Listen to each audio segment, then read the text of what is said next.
এবার অভিষেক বন্দ্যোপাধ্যায়ের বিরুদ্ধে নতুন মামলা দায়ের হলো সেবাশ্রয় নিয়ে অভিযোগ।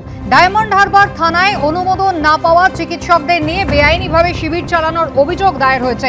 এর আগে আপনারা জানেন অভিজিৎ দাস ববি তিনি ডায়মন্ড হারবারের তৃণমূল সাংসদের বিরুদ্ধে সেবাশ্রয় নিয়ে অভিযোগ করেছিলেন, যেখানে রোগীদের রীতিমতো সমস্যার মুখে পড়তে হতো। শুধু তাই নয়, যেখানে হোমিওপ্যাথি আয়ুর্বেদ যারা চিকিৎসা করেন সেই সমস্ত চিকিৎসকদের দিয়ে প্রেসক্রিপশন লেখানো হতো, এআই এর মাধ্যমে প্রেসক্রিপশন তৈরি করা হতো, এমন সমস্ত অভিযোগ তিনি করেছিলেন। বিষ্ণুপুর থানায় তিনি এই নিয়ে অভিযোগ দায়ের করেছিলেন, যেখানে 10 জনের নাম ছিল।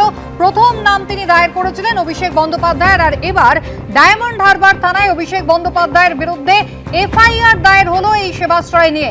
সরাসরি আমাদের দুই প্রতিনিধি সন্দীপ সরকার এবং পার্থপ্রতিম ঘোষ। আমি প্রথমে পার্থর কাছে যাব। পার্থ, কারা এই অভিযোগ করলো, কি অভিযোগ করা হলো এবার অভিষেক বন্দ্যোপাধ্যায়ের বিরুদ্ধে?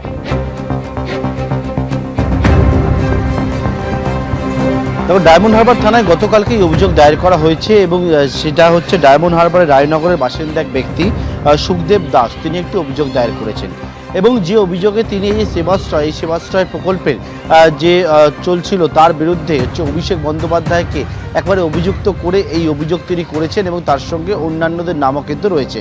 এবং এরপরে এই অভিযোগের পরে পুলিশ কিন্তু গোটা বিষয় এফআইআর রুজু করেছে অভিষেক বন্দ্যোপাধ্যায়ের বিরুদ্ধে। মূলত অভিযোগকারী যেটা অভিযোগ করেছেন এবং সেই অভিযোগে বলছেন যে সেবাশ্রয় প্রকল্পের নামে যে বিষয়টা হয়েছে সেখানে হচ্ছে জনস্বাস্থ্য এবং জননিরাপত্তা মারাত্মকভাবে বিপন্ন হয়েছে। পাশাপাশি যে বিষয় বলছেন অভিযুক্তরা একটা অর্গানাইজ ক্রাইম করেছে এবং যেখানে হচ্ছে যে চিকিৎসা দেওয়ার নাম করে সাধারণ মানুষের সঙ্গে হচ্ছে অপরাধমূলক বিশ্বাসভঙ্গ বা এছাড়া বেআইনিভাবে চিকিৎসা পরিষেবা পরিচালনা করা, প্রয়োজনীয় কোনো রেজিস্ট্রেশন ছাড়াই হচ্ছে চিকিৎসা বা সেই চিকিৎসা প্রতিষ্ঠানকে ব্যবহার করা, বেআইনিভাবে ওষুধ এবং রোগ নির্ণয়, নানা যন্ত্রপাতি এবং তেজস্ক্রিয় পদার্থের অবৈধ ব্যবহার সংরক্ষণের মতো অপরাধ সংগঠিত করেছে। এর ফলে যেটা অভিযোগ যে জনস্বাস্থ্য এবং জননিরাপত্তা মারাত্মকভাবে ক্ষতিগ্রস্ত হয়েছে এবং এই অভিযোগ তিনি গতকালকে ডায়মন্ড হারবার থানায় করেছেন এবং সেই অভিযোগ করার পর ডায়মন্ড হারবার থানার পুলিশ একটি এফআইআর রুজু করেছেন এবং এই এফআইআর রুজু করার পর একজন এসডিপিওর নেতৃত্বে গোটা বিষয় তদন্ত ইতিমধ্যেই শুরু হয়েছে বলে পুলিশের তরফ থেকে জানানো হয়েছে। একেবারে পার্থ, তুমি আমাদের সঙ্গে থাকো। অর্থাৎ জনস্বাস্থ্য জনসুরক্ষা ক্ষতিগ্রস্ত হয়েছে, রীতিমতো সমস্যার মুখে পড়তে হয়েছে, চিকিৎসার প্রতিশ্রুতি দিয়ে কিন্তু যথাযথ চিকিৎসা দেওয়া হয়নি, এরকম একগুচ্ছ অভিযোগ রয়েছে। আমি সন্দীপের কাছে চলে যাব। সন্দীপ, কোন কোন ধারায় এই মামলা রুজু হলো? দেখো, 27টি ধারায় মামলা রুজু হয়েছে। এর মধ্যে ভারতীয় ন্যায় সংহিতার ধারা যেমন রয়েছে, তার পাশাপাশি রয়েছে ড্রাগ অ্যান্ড কসমেটিক্স অ্যাক্ট, সেই ধারায় মামলা। তার পাশাপাশি এখানে দেওয়া হয়েছে অ্যাটমিক এনার্জি অ্যাক্টে মামলা। তার পাশাপাশি এখানে রয়েছে পিসিপিএনডিটি অ্যাক্ট। পিসিপিএনডিটি অ্যাক্টটা কি? পিসিপিএনডিটি অ্যাক্ট হচ্ছে pre conception and pre natal diagnostic technique act. এই ধারাতে মামলা রুজু হয়েছে। মামলা রুজু করা হয়েছে ড্রাগস অ্যান্ড কসমেটিক্স অ্যাক্টের ধারায়, ওয়েস্ট বেঙ্গল ক্লিনিক্যাল এস্টাবলিশমেন্ট অ্যাক্টের ধারায় মামলা রুজু হয়েছে, এমনকি জাতীয় মেডিকেল কমিশন এনএমসির ধারাতেও মামলা রুজু হয়েছে। ভারতীয় ন্যায় সংহিতার যে ধারাতে মামলাগুলি রুজু হয়েছে এই এফআইআরের পরিপ্রেক্ষিতে, তার মধ্যে রয়েছে প্রতারণা, নথি জাল, ভুয়ো নথি পেশ করা, গুরুত্বপূর্ণ নথি জাল করা, জাল নথিকে আসল হিসেবে ব্যবহার করা, ভেজাল ওষুধ সরবরাহ, ভেজাল এবং ক্ষতিকারক ওষুধের বিতরণ, নকল ওষুধ বিতরণ করা, ওষুধ সংক্রান্ত বেআইনি কার্যকলাপ যার ফলে মানুষের নিরাপত্তা বিঘ্নিত হয়েছে, অপরাধমূলক ষড়যন্ত্র এবং সংগঠিত অপরাধ, এই সমস্ত কিছু ভারতীয় ন্যায় সংহিতার ধারায় মামলা রুজু হয়েছে অভিষেক বন্দ্যোপাধ্যায়ের বিরুদ্ধে। এর পাশাপাশি ড্রাগস অ্যান্ড কসমেটিক্স অ্যাক্টের একাধিক ধারায় মামলা রুজু হয়েছে, যার মধ্যে রয়েছে বৈধ লাইসেন্স ছাড়া ওষুধ মজুত করা এবং তা বিতরণ করা, বৈধ লাইসেন্স ছাড়া ওষুধ বিতরণের পাশাপাশি নিম্নমানের অর্থাৎ not of standard quality NSQ drug সরবরাহ মজুত করা। তার পাশাপাশি এখানে দেওয়া হয়েছে তেজস্ক্রিয় পদার্থের ট্রান্সপোর্টেশন এবং তেজস্ক্রিয় পদার্থের ব্যবহার। কি তেজস্ক্রিয় পদার্থ? আমরা জানি যে অভিযোগ উঠেছিল যে আল্ট্রাসাউন্ড মেশিন, ডিজিটাল এক্সরে, এ ধরনের যন্ত্রপাতি এই সেবাশ্রয় ক্লিনিকের বিভিন্ন জায়গায় নাকি বসানো হয়েছিল এবং সেই সমস্ত আল্ট্রাসাউন্ড মেশিন বসানোর ক্ষেত্রে যেটা নিয়ম রয়েছে, নির্দিষ্ট আইন অনুযায়ী যে নিয়ম রয়েছে, সেই নিয়ম বলে যে সংস্থা ওই ডায়াগনস্টিক সেন্টার ওই ইউএসডি মেশিনটা তারা কিনেছে এবং লাইসেন্স পেয়েছে ব্যবহারের জন্য। তারা যে ঠিকানায় ওই লাইসেন্সটা পেয়েছে ওই যন্ত্র ওই ঠিকানাতেই থাকতে হবে। ওই ঠিকানার থেকে অন্যত্র সরিয়ে নিয়ে গিয়ে কারোর ইউএসডি করা যায় না, এবং করা হলে সেটা বেআইনি। এক্ষেত্রে এই কাজ করা হয়েছিল বলে অভিযোগ উঠেছে এবং সেই সংশ্লিষ্ট ধারা রয়েছে। এছাড়াও জাতীয় মেডিকেল কমিশনের বিধি লঙ্ঘন হয়েছে, রেজিস্ট্রেশন ছাড়া ক্লিনিক এবং ডায়াগনস্টিক সেন্টার পরিচালনার অভিযোগের ধারা রয়েছে। এরকম 27টি ধারায় মামলা রুজু হয়েছে এবং মামলাটি হয়েছে সাংসদ অভিষেক বন্দ্যোপাধ্যায়ের বিরুদ্ধে এবং এই সেবাশ্রয় ক্লিনিক চালানোর কারণে। সন্দীপ, ধন্যবাদ। পার্থ, তোমাকেও ধন্যবাদ।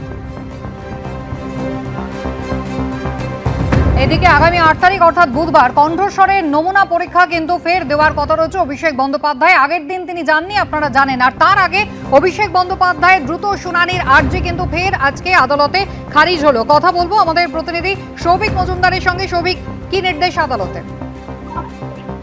দেখো, আজকেও অভিষেক বন্দ্যোপাধ্যায় যারা আইনজীবী রয়েছেন তারা মাননীয় বিচারপতি সৌগত ভট্টাচার্যের দৃষ্টি আকর্ষণ করতে যান এবং তাদের বক্তব্য ছিল যে এই মামলা আগে মাননীয় বিচারপতি দীপঙ্কর ঘোষের এজলাসে বিচারাধীন ছিল। তিনি এই মামলা থেকে সরে দাঁড়িয়েছেন, ফলে মামলা প্রধান বিচারপতির কাছে ফেরত গিয়ে তারপরে আবারও মাননীয় বিচারপতি সৌগত ভট্টাচার্যের এজলাসে এসেছে। ফলে দ্রুত শুনানির জন্য তারা দৃষ্টি আকর্ষণ করতে গেছিলেন, কিন্তু সেই আবেদন মাননীয় বিচারপতি সৌগত ভট্টাচার্য ফিরিয়ে দিয়েছেন।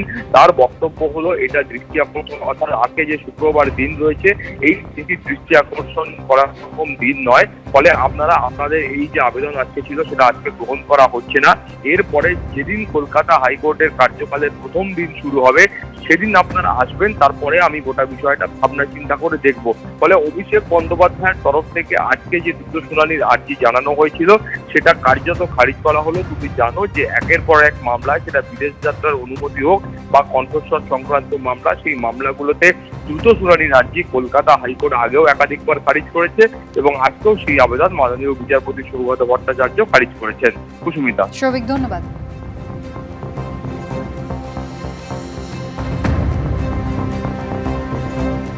এদিকে মঙ্গলবার অপরূপা পোদ্দারের স্বামী সাকির আলীকে গ্রেফতার করার পরপরই অপরূপা পোদ্দার তিনি কর্তব্যরত মহিলা পুলিশ কর্মীকে ধাক্কা দেন। আর সেই ঘটনায় তাকে বুধবার দিন ডেকে পাঠানো হয়েছিল শ্রীরামপুর থানায়। তিনি হাজিরা দেননি, সময় চেয়েছিলেন। আজকে কিন্তু নির্ধারিত সময়ের আগে অপরূপা পোদ্দার তিনি পৌঁছে গিয়েছেন শ্রীরামপুর থানায়। একেবারে আইনজীবীর পোশাকে প্রাক্তন তৃণমূল কংগ্রেসের সাংসদ তিনি পৌঁছে গেলেন শ্রীরামপুর থানায়।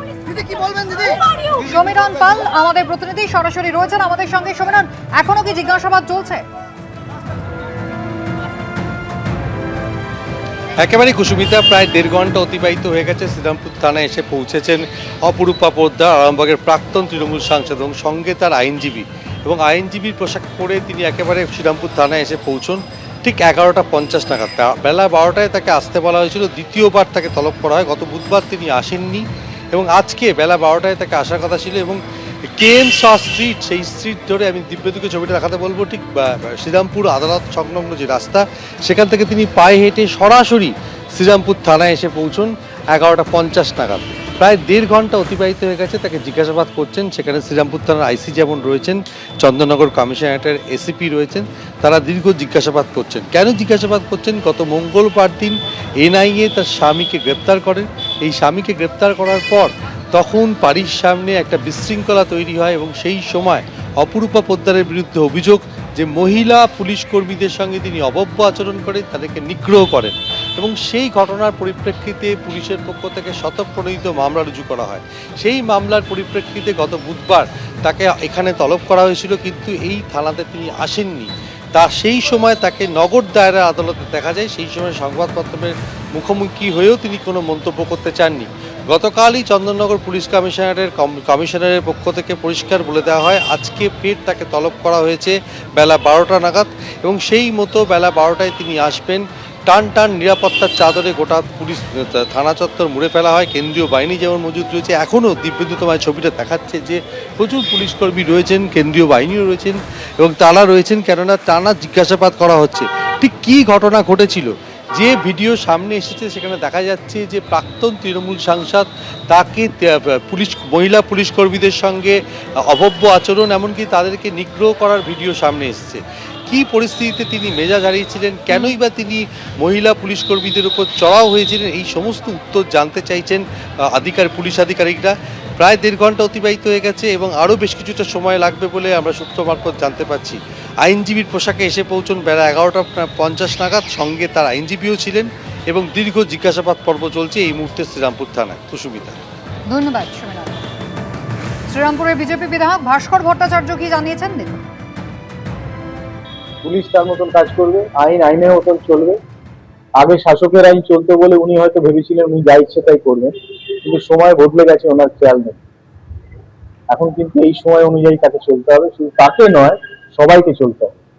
পুলিশ যা ব্যবস্থা নেওয়ার নেবে এবং যথা সময় তাকে আসতে হবে। এখন লুকোনো পালানো এই সমস্তই চলবে, সব জায়গায় তাই চলছে। যুবরাজ থেকে আরম্ভ করে মহারাজ সব এই অবস্থা। সুতরাং যা হবার তাই হবে আগামী দিন। এবিপি আনন্দ, এগিয়ে থাকে, এগিয়ে রাখে।